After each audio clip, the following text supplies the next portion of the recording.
Good evening all and welcome to Paranormal Week. That's right, we're back with 6 brand new episodes every day this week, excluding Sunday. I have an absolutely fantastic lineup. You're gonna love it. Now, I have a sort of announcement to make, and if that isn't what you're here for, feel free to use the timestamps to skip this part. That is what they're there for. But if you haven't skipped, listen up. Some of you might be aware that behind the scenes, I have been orchestrating a very large campaign to get everyone who was demonetized in the horror community, and even those who aren't in the horror community, remonetized after the recent demonetization wave. I have helped coordinate through my partner manager. I helped organize and orchestrate the tweet and video campaign that lots of other creators did. And it's actually worked. Over half of the creators that were demonetized have now been remonetized, which I am really happy about. The collective group effort from the horror community has been so good to see. But we're not done yet, I'm afraid. Just because these creators got their monetization back doesn't actually mean they're making much money yet, which is a challenge to anyone who relies on YouTube to make a living, as you can guess. So where I'm getting at is that all this week for Paranormal Week, I've invited a different creator every day to give them a little bit of airtime so you can hear their voice on the off chance that you might want to hear more from them and check out their work. You'll find the link in the description of every video if you want to do just that, and maybe 1 or 2 videos in the following weeks. But as always, their narrations will be timestamped if you are one of those who would rather just listen to me. It's all good, I get it. But for now, it's time to get comfortable and let the darkness take control. My brother Arjun was 16 at the time. He had an AVM in his brain, regrettably something he'd been born with, but thankfully it hadn't caused any problems up until this point. One day, he had a bleed completely out of nowhere, and it turned into a real emergency. He was rushed into surgery, and for a while we didn't even know if he was going to make it. Fortunately, he did. The surgery was considered a success, at least in the sense that he didn't die. About 3 days after the operation, he woke up. At first, everyone was just relieved that he was conscious and talking, but then he started saying things that none of us understood, and we wondered if his brain had been damaged. He told us very calmly that he had been talking to our grandmother who had died 3 years earlier. Not only that, but he had also spoken to our brother Rohan, who had been dead 19 years before from that exact same condition that led to a ruptured aneurysm. And if you've been paying attention, you'll realize he never met this brother, as he died before he was born. The first thing he said before anyone even got to ask him questions was, "Granny says she's okay, and that she's sorry." Towards the end of her life, you see, our grandmother had dementia and was in a lot of pain. She had changed a lot from the person we knew growing up, became angry, confused, and sometimes verbally and physically abusive. It was difficult from everyone in the family, especially my mother. So hearing that she was sorry completely out of the blue from someone who had just come out of brain surgery really took us for a shock. He then told my mum that Rohan had a message for her, that he was okay, and that when he died he felt no pain and didn't suffer. He said it very specifically, and then he added that Rohan wanted to know that our other brother, Samir, was fine, and there was nothing wrong in his head, nothing like what happened to him. Because even though Samir was healthy, that fear had always been there in the background after what happened to Rohan. It was just something we never brought up because it was painful. Anyway, my mum didn't know what to do with any of this information. She didn't want to believe it, but also couldn't simply outright dismiss it. The way he said everything with such conviction and certainty, especially given after what had just happened, really made everyone scratch their heads. Well, a few months later, Arjun went in for a follow-up appointment with his neurologist. While he was there, he decided to stop by the ICU to visit some of the nurses who had taken care of him after the surgery. He wanted to thank them. Either way, he ended up running into one of the surgical nurses who had actually been in the operating room during his procedure. She recognized him immediately, which surprised him. She looked shocked to see him standing there, walking and talking around like nothing had happened. And after a moment, she told him how lucky he was to be alive, and told us something that none of us had heard before. During the surgery, his heart had stopped not once, but twice. Each time they managed to bring him back, but after the second time, the surgeon apparently said that if it happened again, if his heart stopped a third time, they wouldn't be able to keep going, and they would have to let him go. It was at that point that everything clicked into place. Arjun had woken up talking about conversations he had had with the dead, and we later found out that during that same time window, he technically had been. Twice. I don't really know what to make of all of it. I work in the medical intensive care unit, and as you can imagine, we get some extremely sick patients. And honestly, sometimes they don't have long left before they've reached the end of their time. I've never actually seen what I'd call a ghost, not directly, but there have been a few things which are hard to explain. One of the biggest ones is that when a patient tells you they're going to die, they usually do, and when they start talking to family members who have already passed, it usually means they're not going to last much longer. It's like somehow or like someone has come to collect them, like coming to pick them up after school. And there are a few stories that I'd like to share from my fellow colleagues from the unit. One of them is about a patient everyone called William, though most of the staff just referred to him as Will. He was a homeless guy with no family and no one to make decisions on his behalf. Because of that, he ended up being kept alive on support for a long time, close to 3 months, longer than most people would have expected, but eventually he passed away. After that, things started happening around bed 3, which is where he had stayed. Bed 3 is a little isolated compared to the others. It's at the end of the unit, and there's an anteroom before you actually enter the patient's space. You can't see directly in the room unless you're standing in that anteroom or watching through the monitor. Well, not long after William died, patients who were assigned to that bed started saying strange things. More than one of them mentioned a man who would come by. They would say things like, "My friend Moore bought me a blanket," or "He stopped in and talked to me for a bit." The first time it happened, the staff assumed it was confusion or delirium, but it kept happening to different patients, and the descriptions and the name would always be the same. One night, there wasn't even a patient in bed 3. The room was currently empty, but at some point during the shift, the monitor feed switched over to that room, and on the screen you could clearly see what looked like a body leaning over the side of the bed, almost draped across it like it was halfway falling off. Of course, this is unnatural in many ways, so staff immediately went to check, but upon opening the door, it was completely empty. And bear in mind, the nurse's station isn't very far, so there was nowhere for anyone to go. It's impossible. Another time, a nurse who had been working in the unit for a few years walked past bed 3 and happened to glance inside. She said she saw someone sitting in the chair behind the door with their legs crossed like they were waiting for something. Her first thought wasn't anything paranormal. She was slightly annoyed because visiting hours were restricted, and she assumed a family member had somehow slipped in without permission. So she took 2 steps back and opened the door to tell them that they couldn't be in there at that time. But when she got into the room, there was no one there.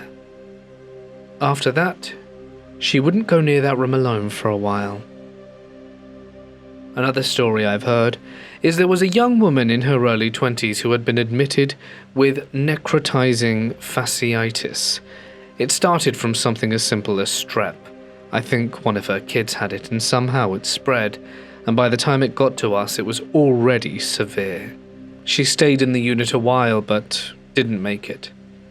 Later that day during a shift change, one of the nurses coming on duty asked a question that confused everyone.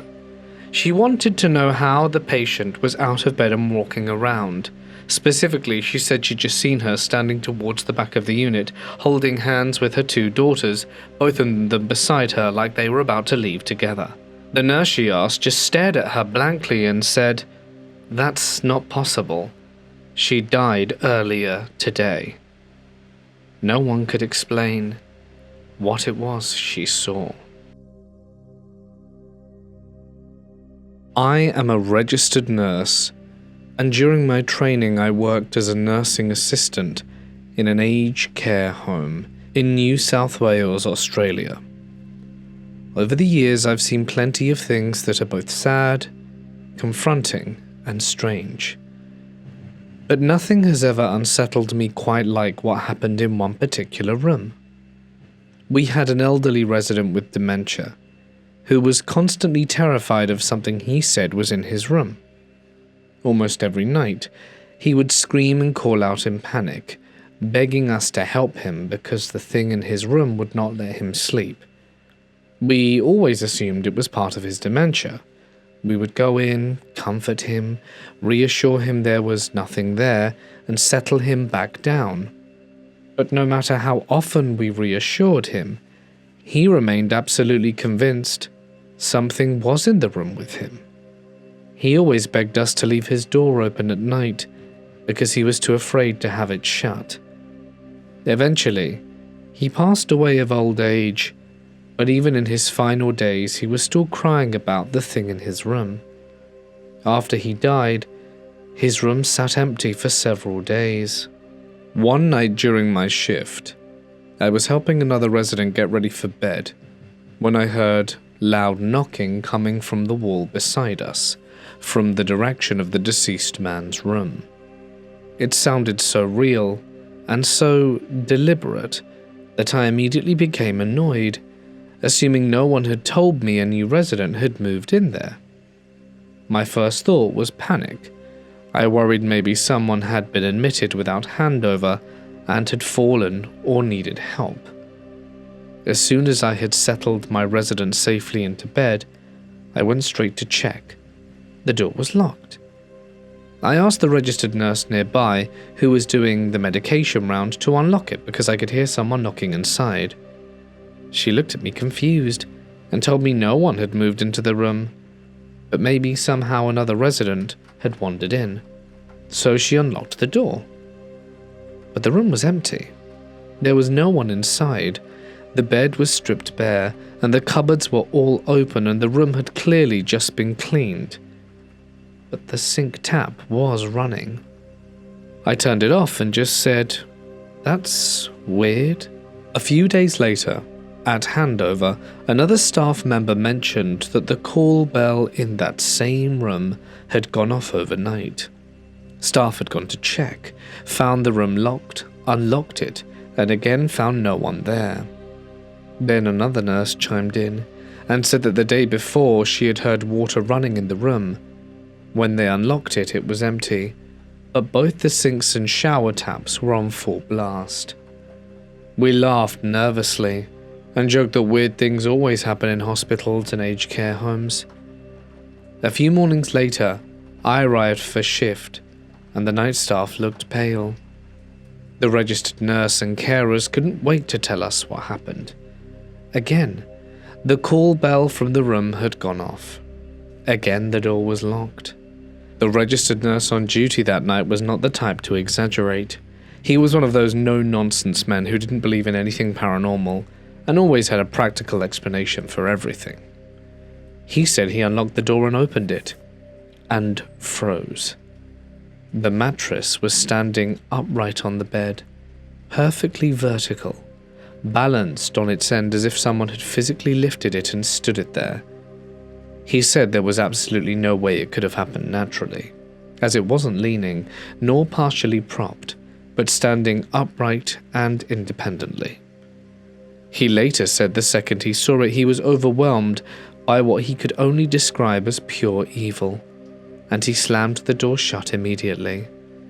But then he realized the call bell still needed to be switched off, so he grabbed 2 other staff members to go in with him. All 3 entered together, and all 3 saw the mattress standing upright, and all 3 ran straight out. The registered nurse told everyone to stay away from that room, because in his words, something evil is in there. After they calmed down, they decided they needed proof. They grabbed a phone and went back in, intending to take a photo, but when they opened the door again, the mattress was lying flat on the bed, exactly as normal. Management took the incident seriously enough that they arranged for someone to come bless the room. After that, the strange activity ceased. But what disturbed most of us was this. Every resident placed in that room afterwards died within a month. Some moved in relatively healthy, some had no immediate concerns, but every single one deteriorated rapidly, becoming suddenly ill or unexpectedly passing away not long after entering that room. And I know how unbelievable this sounds, and if I hadn't worked there myself, I probably wouldn't believe it either. But to this day, that room remains the most disturbing experience I've ever had in healthcare, and no matter how rational I try to be, a part of me still wonders what that old man was seeing before he died. Also, this was back when smartphones were still relatively new, so we weren't used to having them on us at all times, or instinctively thinking to photograph every strange thing. But I wish I had. When I was a student nurse, I did a placement on a male medical ward, and one night shift turned into something I've never really been able to explain away. Let me give you the context. I was working with a friend of mine who was another second-year student. Well, at some point during the night, both the auxiliary and the staff nurse went off on their breaks at the same time. Apparently that used to happen a lot back then, and just the 2 of us were left in charge of the entire ward. For the most part, nothing happened, because most of the patients were obviously asleep. When out of nowhere, one of the men in a bed near the middle of the ward suddenly sat bolt upright, like something had startled him awake. He looks towards the far end of the ward and said, "Who are all those soldiers?" That got our attention immediately. Before we could reply, the man in the bed opposite him woke up as well. He looked in the same direction, squinting slightly, and then said, "I can't see their feet." At that point, both of us were wide awake and terrified. We tried to calm them down, told them it was probably their medication, or their dreams bleeding into their reality. Neither of them seemed confused though. They weren't panicking, but we managed to get them to lie down again and try to get them back to sleep. When the staff finally returned from their break, we told them something had happened. That we had a couple of patients that had seen something on the ward, but never gave any specific details as to what. The auxiliary nurse looked at us and asked what exactly they had said. When we repeated it about the soldiers and not being able to see their feet, her expression changed immediately, like she already knew what we were about to say. "It must be the anniversary again," she said. She explained that the hospital had originally been a military hospital during the war. At some point, the structure had been renovated, and the floor level had been raised by about 12 inches. According to her, about once a year around the same time, patients report seeing soldiers walking through the ward, and always say that you can see them fine from the waist up, but their feet were always missing. She said it lined up with where the original floor used to be, and after hearing that, neither of us wanted to stay on that ward any longer than we had to. We completed our shift, but we didn't separate for the rest of the night. Everywhere one of us went, the other followed. This is a story from when I had a part-time job cleaning at a hospital. I would do the cleaning late at night after everyone had left. That day, having finished all my work, I was about to take the elevator down to the first floor. At this time of day, the nurses aren't on their rounds, and only the doctors on duty are present. There were certainly no patients, so the hospital was incredibly quiet. When I pressed the down button as usual, the elevator should have gone up. For some reason, that day we kept going down and down. The elevator stopped on the second basement floor. There was nothing but the morgue and a few examination rooms on that floor. Who's on that floor? There's no way anyone else is here. I'm the only one working the late shift tonight. While I was thinking this, the elevator started going up. If it had stopped somewhere along the way, I could have thought someone had forgotten something. But the elevator went all the way up to my floor, non-stop, from the floor with the morgue to the top floor. There's nothing but a storage room on the top floor, and I had only come up to put away the cleaning supplies. No one should have been up here. And then the elevator doors opened, and of course there was no one in there. Just as I was about to get in relieved, I smelled something bloody coming from inside the elevator. I felt so sick that I gave up on the elevator and took the stairs down to the first floor instead. I had a feeling there was something behind me, so I ran down the stairs without looking back. The next day I was on the daytime shift, and that's when I heard for the first time that a patient had ended their life prematurely by jumping off the roof that day, and that body was in the morgue. But I didn't really believe in ghosts or the like, so I dismissed it as a misunderstanding and continued my work for my part-time job. Sometime later, I was drinking with a friend at my apartment. He claims to have psychic abilities, so I told him about what had happened at the hospital. He listened carefully enough while I was talking, but he gradually became restless and kept looking towards the door and either side of me. I thought maybe he needed to go to the bathroom. But out of nowhere, he suddenly stood up and said, "I think I need to go home now." I looked down at the table and said, "But there's still a bit of alcohol left. Why don't we just finish it?" and tried to stop him. But he politely declined, and within about a minute he was gone. I was a bit annoyed at him, but there was no point drinking alone, so I put it away and went to sleep that night. And during my sleep I had a terrible dream where I was being forced into a small space. The next day, I saw him at our university and asked him why he left yesterday.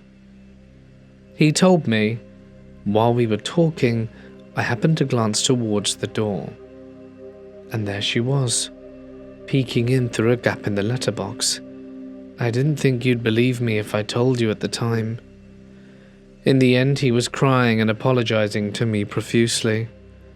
That honestly really freaked me out, and I decided it might be prudent to quit my part-time job, to not invite any more ghosties back to my place.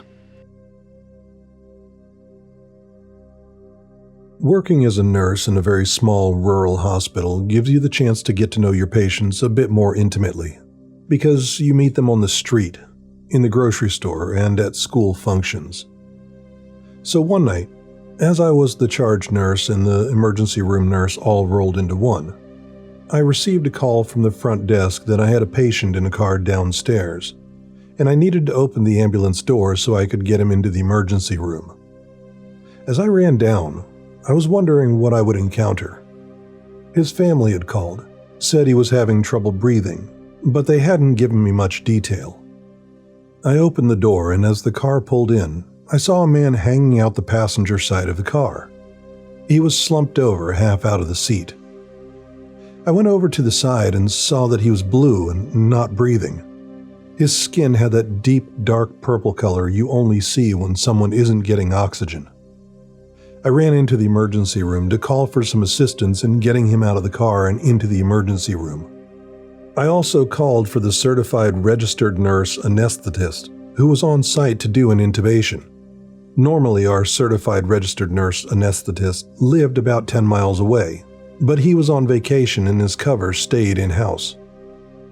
We got the man into the emergency room and intubated. The doctor came down and we stabilized him for transport to our special care unit.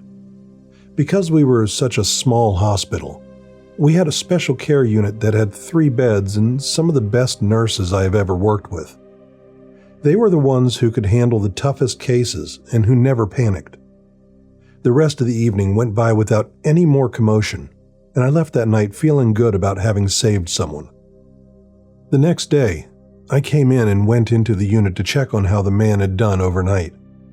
I was told that he had pulled his tube out 3 times and was mad because we had replaced it. Apparently, he had not wanted anything done to prolong his life, but we hadn't been aware of it. Once he had recovered enough, though, his doctor sat down with him and his family and discussed their options. He made a do not resuscitate request, and all the staff were made aware of this.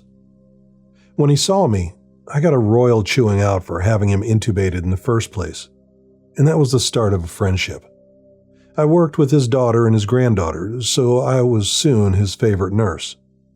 Every time he came into the emergency room with trouble breathing, he always made sure that no one else put a tube down his throat.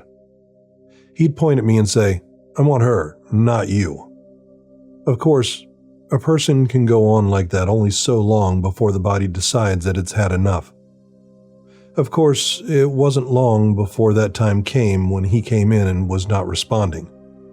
We placed him in the room that was directly across from the nurse's station. I made the family comfortable to wait for the inevitable. I checked on them periodically, but for the most part they were left alone. They sat together holding hands, and some of them were crying quietly. A few minutes later, the daughter came out and said that he had passed away. It was my responsibility to verify this information and get in touch with the proper people. I walked into the room and the harsh sound of his breathing was gone. The room was quiet and I did the things I needed to make sure he was really gone. I checked for a pulse, for breathing, for any sign of life, and there were none. As I looked at the family, there were tears in all their eyes.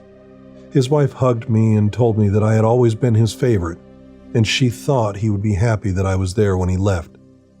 After gathering all the information from them that I needed, I left to call the coroner to notify her, and to call the police that would handle his interment.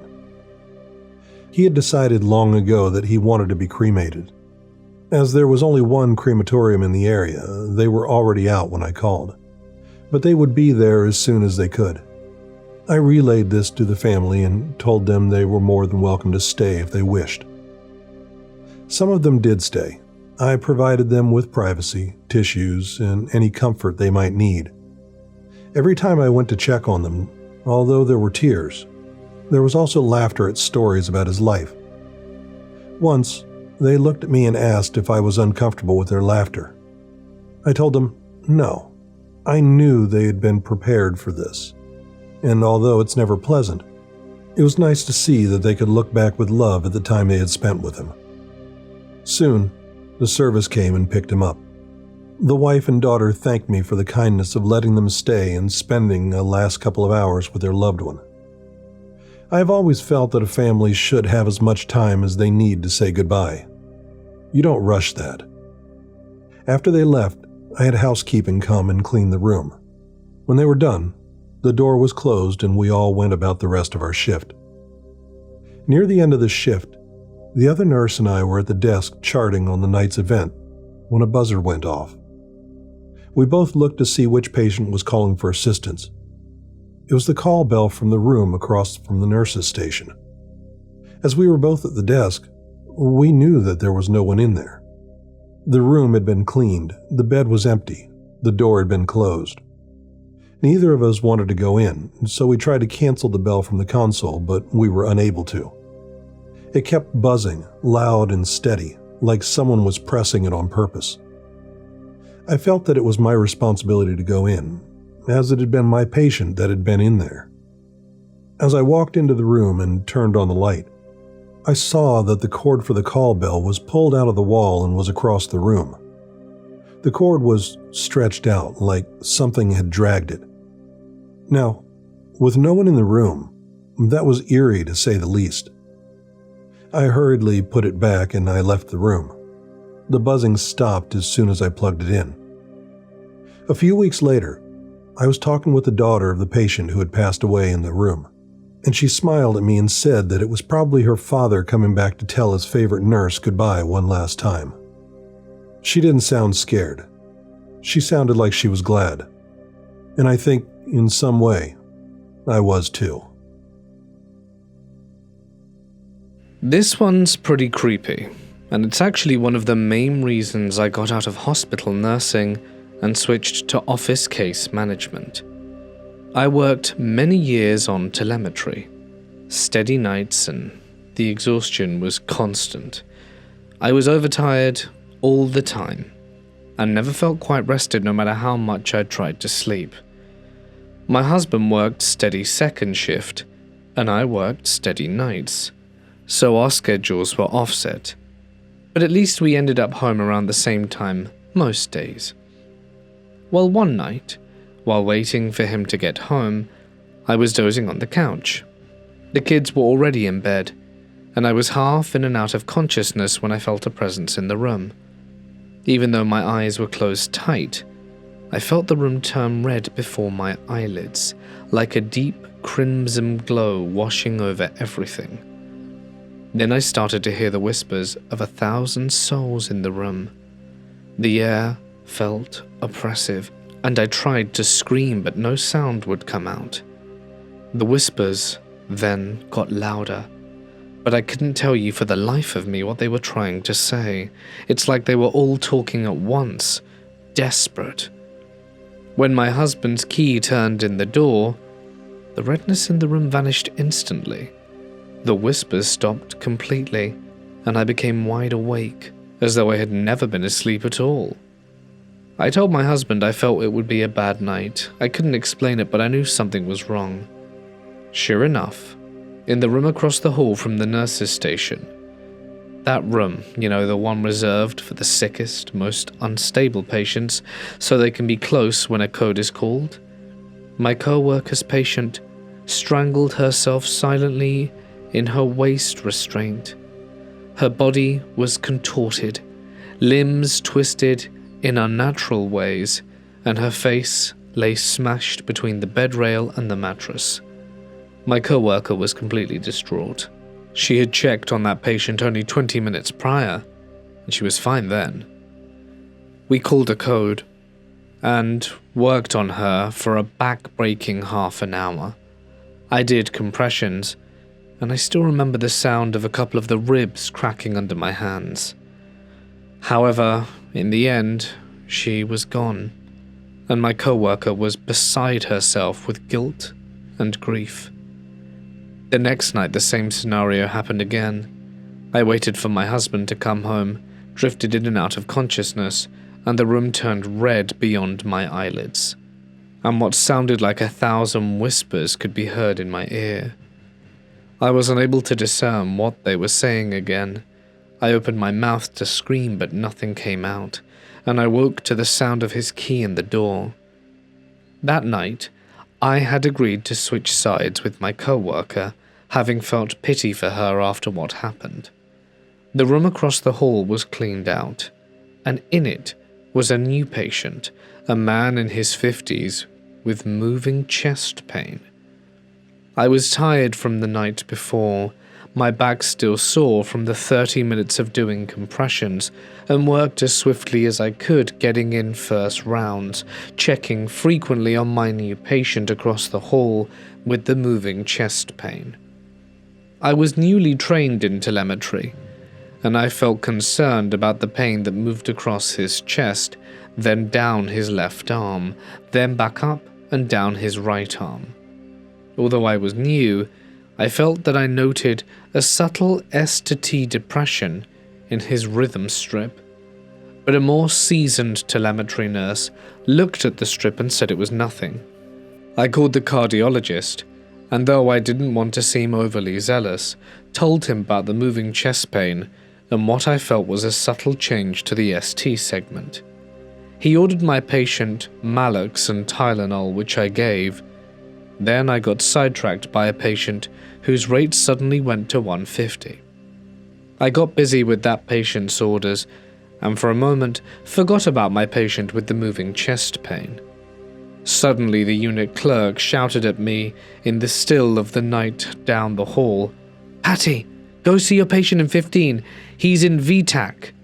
As soon as I raced into the room, she yelled, "No, now he's in VFib." I yelled over my shoulder to call a code. As I ran into his room, the hues changed from a soft yellow to a definite red.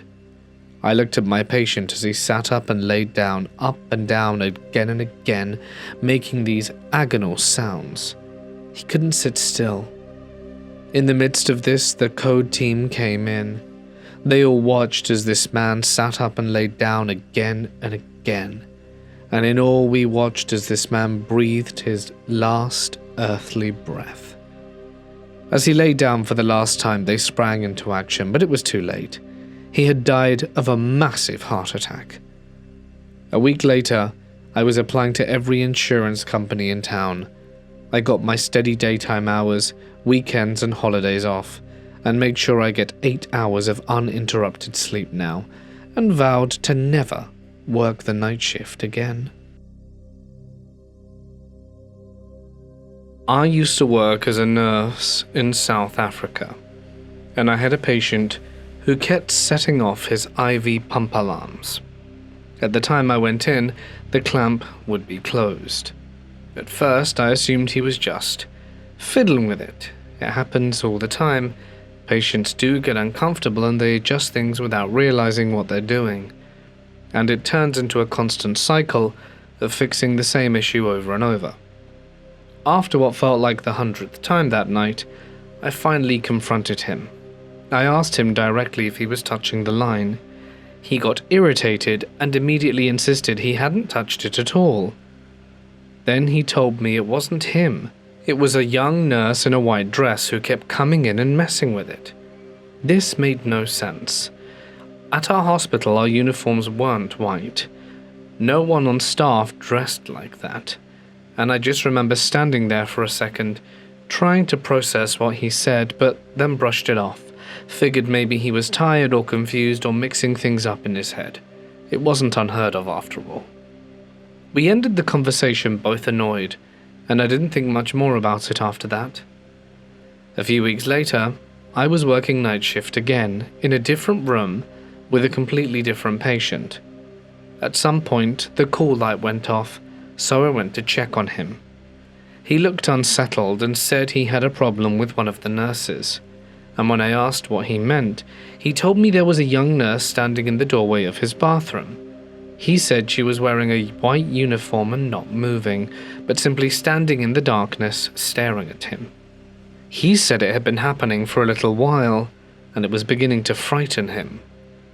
The second he said that, I felt that immediate, cold reaction trickle down my spine. Because it was the same description and same key detail.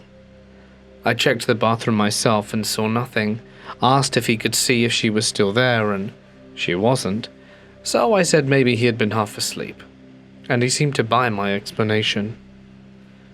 Those 2 encounters, though, stayed with me, because 2 different people described the exact same apparition, weeks apart, with no clear connection between them. There was also a man in a private room who had terminally ill cancer, liver cancer, I believe. I wasn't on nights for that one, I was working days. But the night shift staff all said the same thing about his room, that they didn't like going in there alone. They said they would feel something on the back of their necks, like a breath or a sudden movement in the air when nothing else was there. And they mentioned seeing shadows move. The patient himself was quiet and gentle, and he and his wife were both deeply religious. His wife told us she had seen something in the room more than once, and described it as a dark presence that would come down over him, but hovering close, and that every time she saw it, his breathing would change. She asked if we could pray with her. A friend of mine and I agreed. We went into the room with her and spent time praying at his bedside. We asked for peace over the room, for protection, and for whatever was there to leave. After that, the room felt a bit better. Staff who had been uncomfortable going in that room no longer mentioned experiencing the same feeling, and the reports of feeling stared at or the breath on the back of your neck dissipated. He passed away not long after that, the patient, but the room stayed quiet, and no one avoided it anymore, which was definitely a good thing. This story takes place in Washington, D.C., and it goes back a lot further than when my husband was actually there. Back in the 1950s, there was a place called the Media Theatre. It ended up burning down, and regrettably people died in that fire.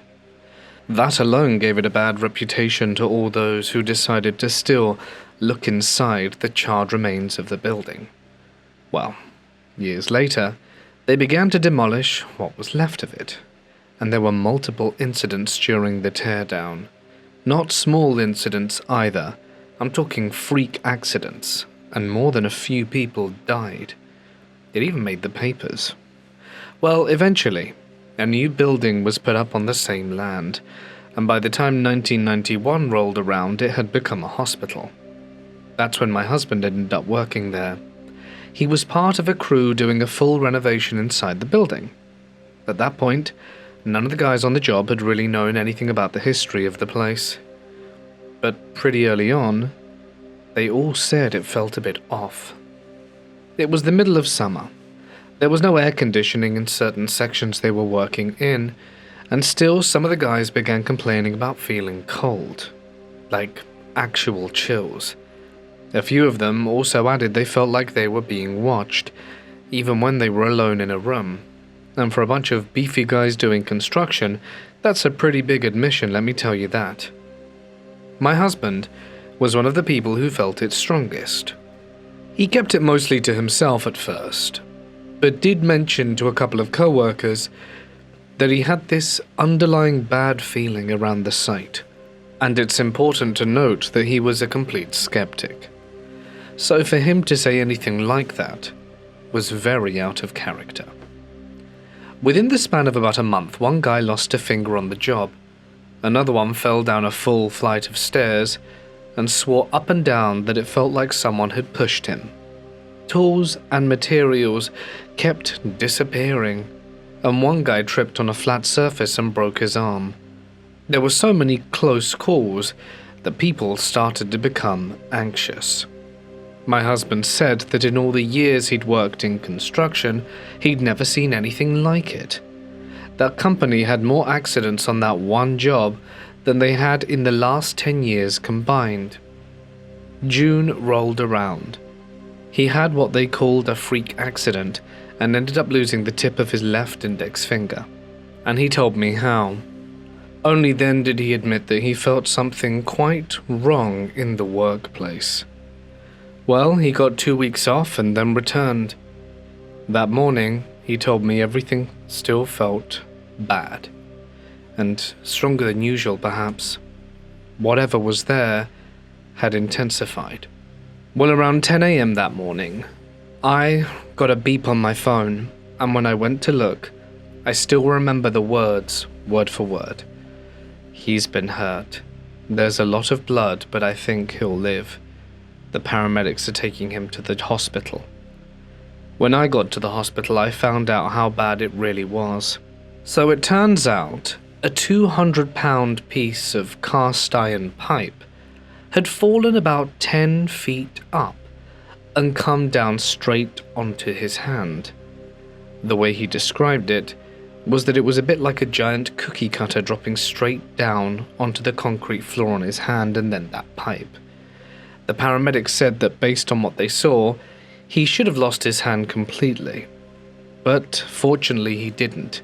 He told me that in the split second before impact, he saw something, a white blur like a shape, moving too fast to make out, and whatever it was pushed the pipe just enough that instead of crushing it straight down, it shifted so his hand wouldn't be completely destroyed. He still lost a significant portion of it though. Nearly half his hand was gone by the time they'd stabilized him. After that, about 5 guys refused to go back to the job site at all. They wouldn't even step foot within the building. It had gone a lot further than simply a continual string of bad luck. Something about that place hadn't sat right with a fair few of them, and there had been too many close calls or bad accidents to really warrant continue working there. My husband underwent 3 surgeries and about 6 months of rehabilitation. He eventually regained use of his hand, but of course, it was never the same. There's a thick, semicircle scar that runs across it, and every time he looks at it, he tells me it always gives him chills. I worked at an independent living and assisted living facility for almost 4 years, and I was in almost every department, save for nursing and housekeeping. Anyway, this past fall semester I was working security. My general duties included answering phones, helping residents, making exterior rounds, shoveling snow. I swear we had one of the snowiest winters I can remember when I worked this position, and locking up the building at 2100 hours. On one such night, I had just finished locking up the building. I let myself back into the office to record the temperature from the coolers in the kitchen and such. As I'm writing, out of the corner of my eye, I see a man who I thought lived on the east side of the building. He doesn't move too quickly, but not overly slow. Needless to say, if I wanted to, I could have caught him going down either hall quite easily.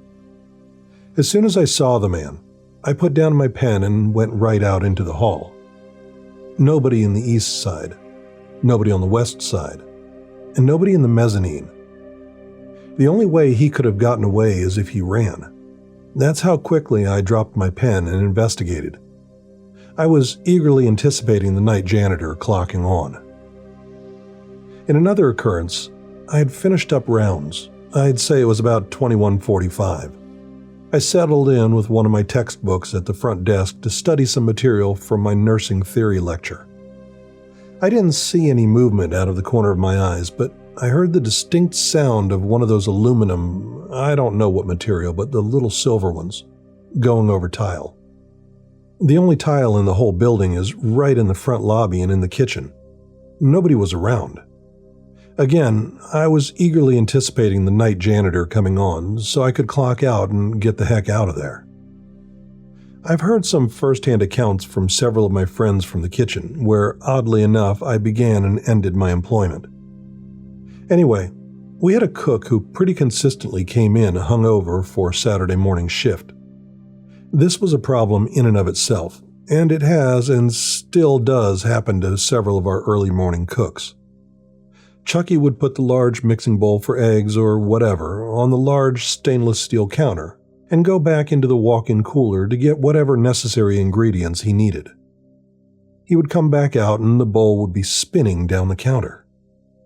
Several other cooks have told me how they'll be prepping stuff for lunch and dinner and various items for meals throughout the week. We have a large rack that holds all of our chafing dishes, lids, and on the side we hang all of our ladles. Well, one by one, the ladles come off as if flicked by somebody. One of the cooks, who I love dearly, gave me this advice, should I encounter this spirit myself. I often work early on the weekends. Just put a cup of regular coffee out in the serving area and it will stop. Apparently there was a little old man who would throw things until the early morning cook or server would get him his coffee. It's a good thing to know that there are things you can do to quell odd goings-on.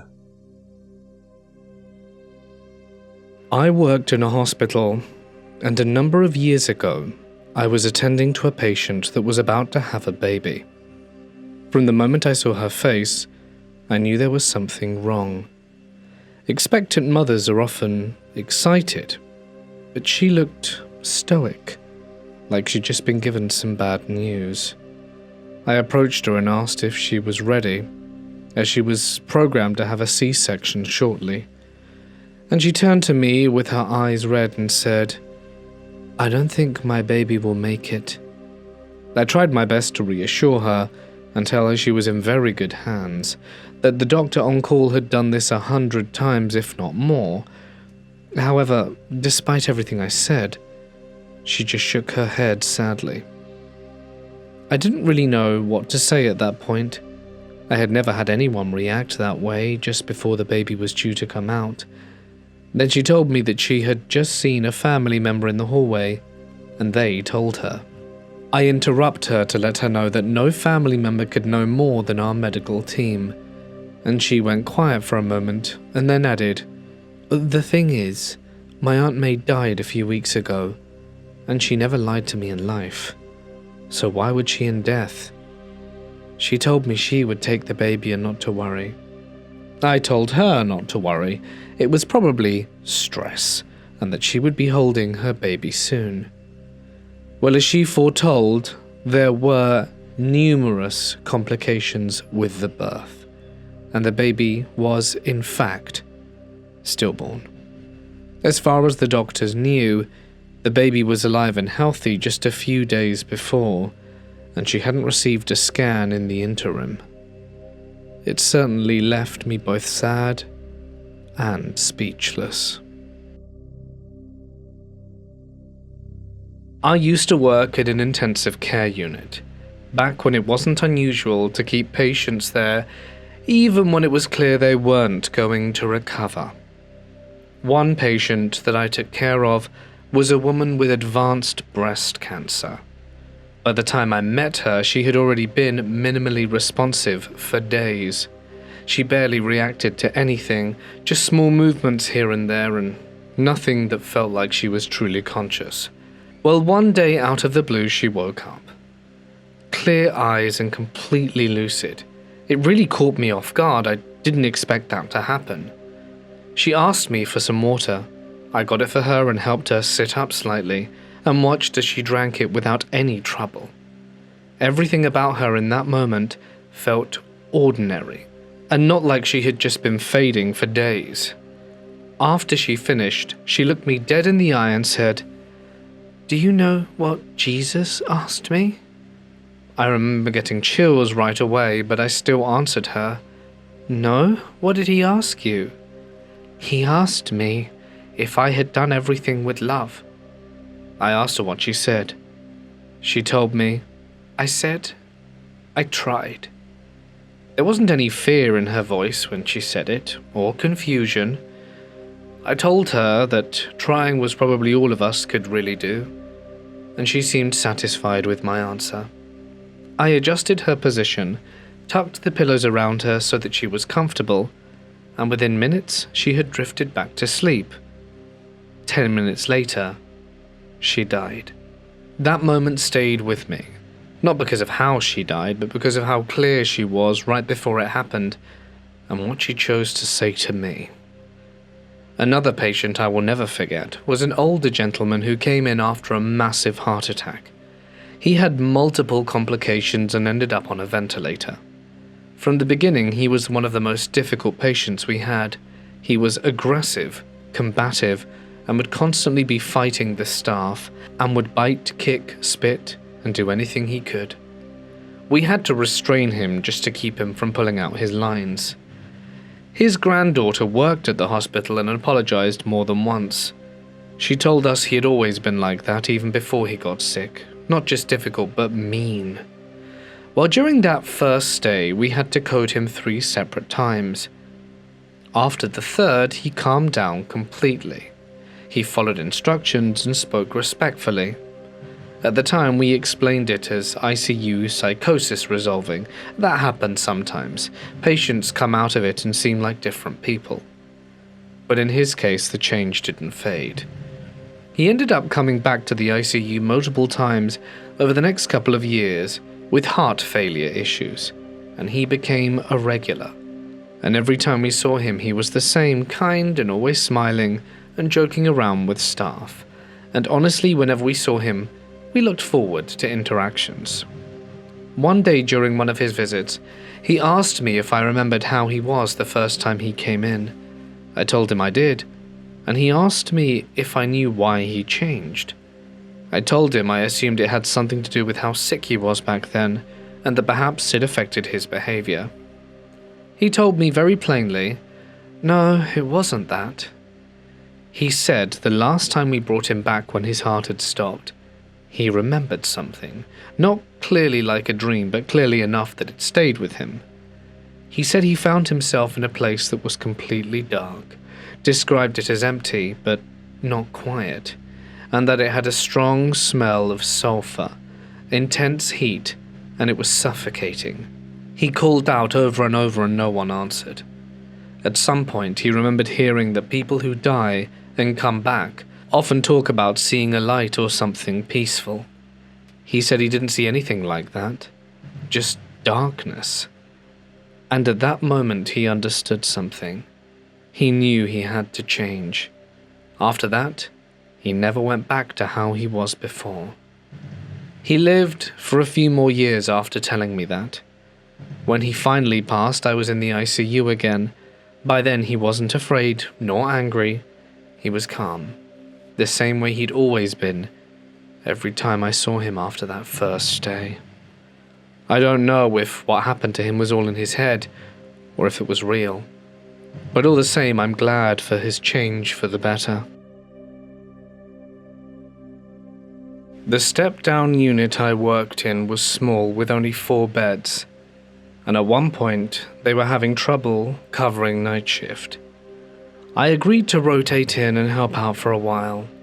The unit had been renovated not long before that, and everything was new, the walls, the equipment, everything had been stripped and built again from scratch. Well, one night around 3 a.m, things were completely quiet, and I was sitting at the monitor station watching the screens and listening to the steady hum of machinery. That hour of the night always feels quite chill, and at some point, one of the pencil drawers at the station slowly slid open on its own. I noticed it but didn't react much. The hospital sat along a very busy avenue, and even in the middle of the night, you'd occasionally feel the vibrations from passing trucks. I figured that was it. I pushed the drawer closed, but a few moments after doing so, it slid open again. I closed it again. After the 3rd or 4th time, I stopped bothering, and remember thinking, if it wants to stay open, it can stay open. And everything went quiet again for a few minutes. Then I heard movement from one of the patients' rooms, specifically the sound of a bathroom door opening, followed by the distinctive rattle of an IV pole being pushed across the floor. I didn't have a direct line of sight into that bathroom from where I was sitting, so I assumed someone on the main floor stepped in quickly to wash their hands or something. Then I looked up, and standing in the room was a patient I immediately recognized, Mrs. Graham. She had been with us not long before that, an older woman that was admitted with what initially looked like atypical chest pain. But her condition deteriorated quickly. She became septic due to a gallbladder issue and didn't make it. She had died in that unit.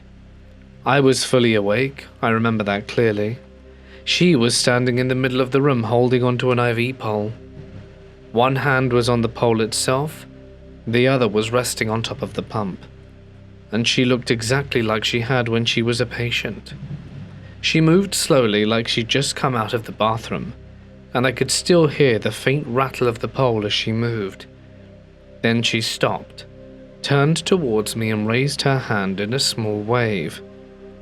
I nodded once, very calmly, that everything was going to be okay. She then took a few more steps and was gone. The room was empty again. A few minutes later, one of the nurses from the main floor came in to check if we needed anything. I told her I was fine, but asked her almost casually if she'd ever seen anything strange in the hospital. I told her exactly what I'd just seen, and she went quiet for a moment and said she would never go into that room again. Mrs. Graham had been the first patient to die in that newly renovated unit. She wasn't a difficult person. She was someone the staff actually liked, easy to talk to and appreciative. Seeing her like that didn't feel threatening at all, to be honest. When the day shift came in, I told them what happened, and none of them seemed remotely surprised. Over the years working in different hospitals, and even earlier as a nurse intern during my last year of school, I heard older nurses and doctors tell stories like this, and at the time I just assumed it was stress or nonsense. But after that happened, I started believing it could be true. I'm doing my final consolidation in a psychiatric hospital, and most of the nurses on the floor have at least one story that leads them to believe the floor we work on is haunted. Once, 2 nurses were on opposite ends of the ward, trying to close windows. They'd close one window, move on to the next, close that one, and then the first window would open again by itself. Finally, they both ran out of the rooms they were in, only to discover that the other nurse was doing the exact same thing. They both looked at each other, completely confused, and realized they were both dealing with the exact same thing happening at the exact same time, on opposite ends of the floor. 2 nurses have had their hair flipped when no one was around while they were sitting in seclusion. One would be sitting there, quiet and alone, and suddenly feel something move through their hair, like a hand had flipped it back. They'd look around, and there was no one there. Just the empty room, the door locked, and their hair sitting weird like someone had touched it. One nurse once felt something wet drip onto her hand while sitting in seclusion. She looked down and saw that it was something red. She wiped it off and looked up at the ceiling, but there was nothing there. That was it. No source, no explanation, just a drop of red liquid on her hand that vanished as soon as she wiped it away. A nurse, the same one the window thing happened to and who had her hair flipped, was doing rounds at the beginning of the shift. The shower room was closed, but she heard the shower running. She went and asked her coworkers who was in the shower. No one knew. They didn't think anyone was in there. So she went to the shower room and tried to open the door. It was locked, but she could still hear the shower going. She freaked a bit, thinking a patient had been locked in. She unlocked the door, opened it, and the shower stopped. Right as the door opened, the water cut off. No one had been in there. The shower was cold, dry, and empty. The same nurse was sitting in seclusion and could hear the door handle of the locked solarium rattling like someone was trying to open it. It's a lever-type handle, and the sound was it going up and down over and over. Rattling, clicking, lifting, dropping, like someone was trying to get in. In the morning, she went in there. She had opened the window of the staff smoking room in there to air it out, and she thought maybe the wind had done it. But the window was closed when she checked. No one had closed it. It was just shut like it had been before. Last night, the same nurse and another went down to the solarium and passed the male bathroom. No one was in there and all the patients were in bed. They got their smokes from the solarium, and no more than 10 or 15 seconds later, when they walked back past the male bathroom, the tap was running. She had earlier turned off the same tap, thinking someone had left it running. It was off when she left, but now it was on, water flowing with no one near it. The same nurse was once doing rounds and heard someone whisper loudly, "Fire," in her ear. There was no one around. She spun around and looked everywhere, but there was nobody. Just the empty hallway, the quiet, and that voice in her ear telling her there was a fire. Last night, another nurse was in the staff room alone and heard a very distinct click coming from the bathroom. A few minutes later, when she told us about it, another nurse was testing out sounds, trying to figure out what it was. The nurse who heard it said it sounded most like the door handle going up and down. That same rattling, clicking sound from the solarium, but now coming from the bathroom where no one was. I was working my usual 7 p.m. to 7 a.m. shift on a bone marrow transplant unit. Nights there were usually quiet.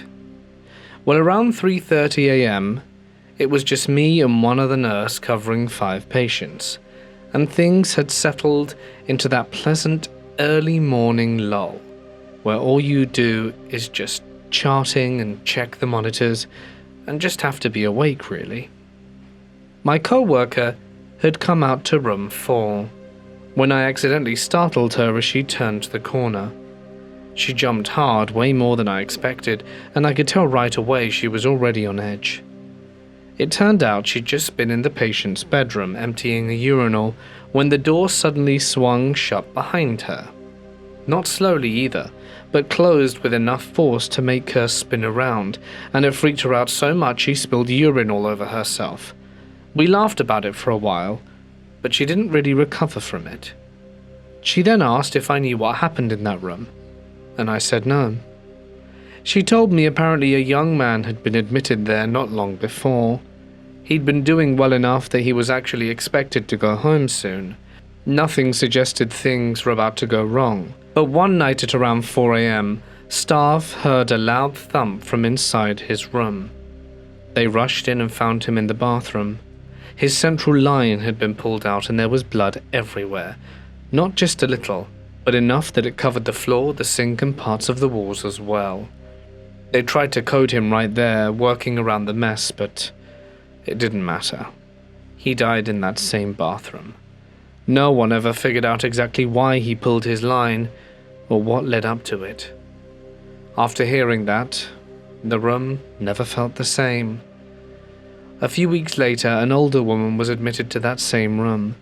From what I was told, she was calm and polite, and at some point during her stay, she asked one of the nurses if someone had died in that room. The nurse gave a standard answer that this was a hospital and it wouldn't be unusual for someone to have passed away in any specific space. The woman said very casually, "I think a young man died in here." When the nurse asked why she thought that, the woman said, "Because he's been talking to me." That put everyone on edge. That woman had a triple lumen central line, and at one point the nurse went in to check on her and found blood around the bed and on the liners. One of the lumens had been cut. Not pulled out, but cleanly cut, and there were no scissors in the room or anything sharp within her reach that could have done it. When they asked her what happened, she insisted he had done it. That was enough that even the doctors took it seriously. People started talking about bringing in a priest or someone to bless the room. Anything. Whether it actually happened or not, I do not know. Everyone who worked on that unit knew about it. So there we were, standing in the hallway at 3:30 in the morning, talking about all of this, already on the edge from the bathroom door incident when the call light went off for room 4. We both looked at each other at the same time, and neither of us said anything, but we both knew we weren't going in there alone. We walked down the hall together, watching the doorway before we even stepped inside. And when we went in, we saw the patient was asleep, completely still and breathing evenly. There was nothing out of place, and no sign that anything had triggered the call light. We checked everything anyway, and it was all fine. Her central line was exactly as it should have been. And we didn't have any more spooks happen to us again, thankfully. There is a place in Louisville, Kentucky, called the Waverly Hills Sanatorium. Some of you may be familiar with it. It opened in 1910 as a hospital for tuberculosis patients, and at the time, that meant people were subjected to long stays and isolation, and in some cases, a slow decline. As the cases increased, the building filled up quickly. A place that was built purposefully, where people could recover, in fact turned into a nightmare where people waited to die. The windows had bars, partially for safety, and partially to keep the patients contained, and many of them never left. To deal with the number of deaths, they built a tunnel that ran from the building down to the hillside, and staff used it to move bodies out without bringing them through the main halls. People later started calling it the body chute. Patients upstairs would have known what it was for. The building still stands, and people who go inside say it doesn't feel empty. Some visitors say they hear coughing coming from rooms that have been cleared out for decades, while others describe the feeling of someone standing just behind them and turn around to be met with nothing. One of the most talked about figures is a nurse that people call the Lady in Blue. She is described wearing an older style uniform and moving slowly through the corridors. People who say they've seen her usually notice the same thing, that she doesn't react to them at all. And if they try and follow her, she'll keep moving until she passes straight through a wall where a doorway used to be. There are also repeated reports of a child on the second floor, a small figure in a light-colored dress, seen moving quickly down the hallway. There will be times people will hear light footsteps and then a brief laugh, and then they'll turn, catch a glimpse of her standing still, and then vanish. The room 502 gets mentioned a lot. The room itself isn't remarkable at first, but people say equipment left inside never stays still. Lights will flicker without a clear source, and the doors shift slightly on their hinges when no one is near them. Outside on the grounds, there are also worn-down structures that haven't been fully restored, and there will be times people claim to hear their names being said behind them, with no one there to say it. Also inside the building, a former doctor's office is noticeably colder, even during the warmer months, than the rest of the building. Tour groups go through repeatedly, especially at night and around Halloween. Some report saying mist forms near the stairwells and that it moves before thinning out and disappearing. There's also the small caretaker's cottage I need to mention, which hasn't been used in years, but people who pass by it at dusk have reported seeing a light inside turned on, only for them to go inside to check, and the building to be empty, with no light to speak of. Hey guys, it's Mort here, and thank you so much for listening. I hope you enjoyed day 1 of Paranormal Week, and I would like to give an extra special thank you to Dark Knight Tales, who joined us in tonight's stories. If you enjoyed their work, you can follow the links down below and on screen shortly to follow over to their channel to hear more from them. And I would like to give an extra special thanks too to my members and patrons whose names you can see on screen. Their support really does mean a hell of a lot to me, so thank you all who contribute to help keep the channel running. Just as a reminder though, during week-long content bonanzas like this one, there is no exclusive content to be found on Patreon or members, whether free or exclusive, because it takes an awful long time to just make 6 videos. I hope you can appreciate that. But with that being said, thank you all so much for coming. I will see you tomorrow, hopefully, for a large collection of Ouija stories. But until then, guys, stay safe and good night.